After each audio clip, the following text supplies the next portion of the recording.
Aretha Franklin, the undisputed queen of soul, a titan of American music. She passed away this morning at her home in Detroit. She was surrounded by her family and friends who were comforting her in her final days of battling pancreatic cancer.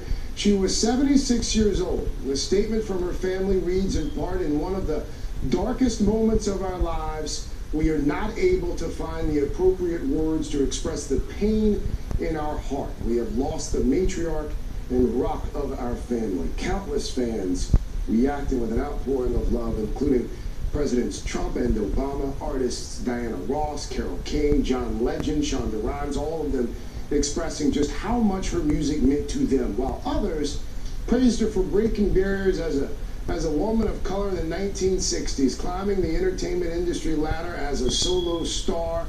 President Trump tweeting, "The Queen of Soul, Aretha Franklin, is dead. She was a great woman with a wonderful gift from God, her voice. She will be missed." Missed indeed. Aretha Franklin, the first woman to be inducted in the Rock and Roll Hall of Fame. A symbol of strength and empowerment, that hit song of hers, respect, an anthem first for the civil rights movement, then for the feminist movement.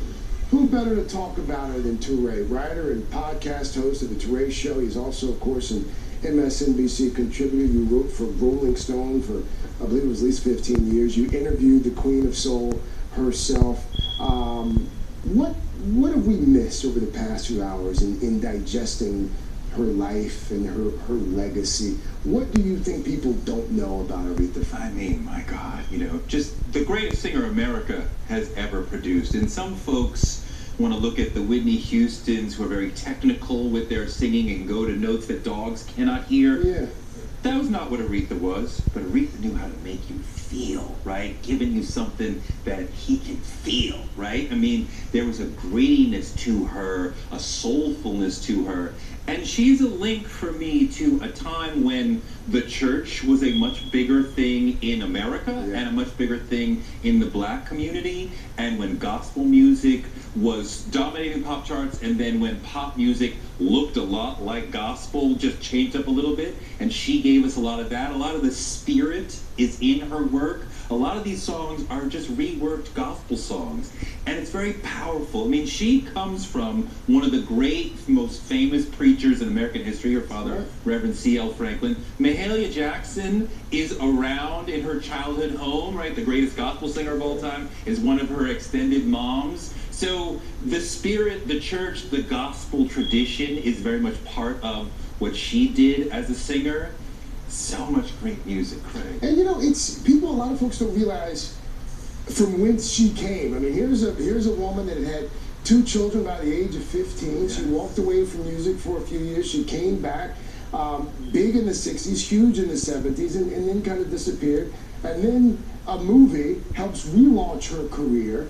And one of the few artists, especially these days, whose music transcended race and class and geography. Sure. Like, you knew, and today, over the past few hours, especially listening to people remember her, everyone was an Aretha Franklin fan. You could not be an Aretha Franklin fan. Yes. I mean, the music is so real and gritty, and she could do anything. You want to sing it quietly, she can do that. You want to belt it, she could do that. She could do anything. Even Luciano Pavarotti. That's right. When the Grammys find out that Pavarotti cannot go, Ken Ehrlich, the head of the Grammys, goes to Aretha and says, "We need you." And she says, "I can't do that." And she says, "Yes, you can." And she says, "Ken, what key?" She knew she could do it.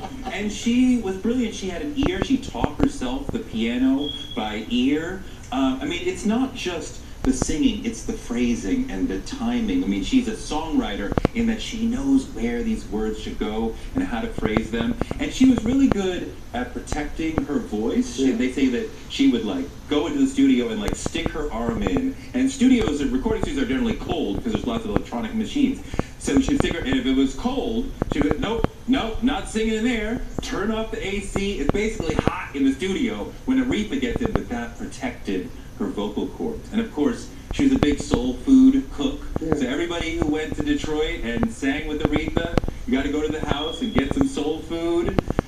What a life. It's also telling that her music spanned generations. generation. She was there to sing at the funeral of Dr. Martin Luther King Jr.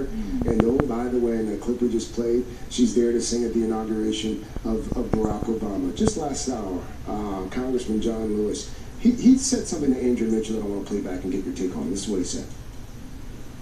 If it had been for Aretha Franklin and her music, as I've said on many occasions, the civil rights movement would have been like a bird without wings. It seems like her impact on civil rights can't be understated. The civil rights movement in this country can't be understated. And I mean, you know, her career totally changes in 1967, right? She has a career with Columbia Records for about 7 years before that, right? When she gets to Atlantic with Ahmet Ertegun and Jerry Wexler, they know how to use her voice and her instrument properly. That's where you start to get all these hits, right? So 67, 68, 69, she's ascending with all these hits that will live forever.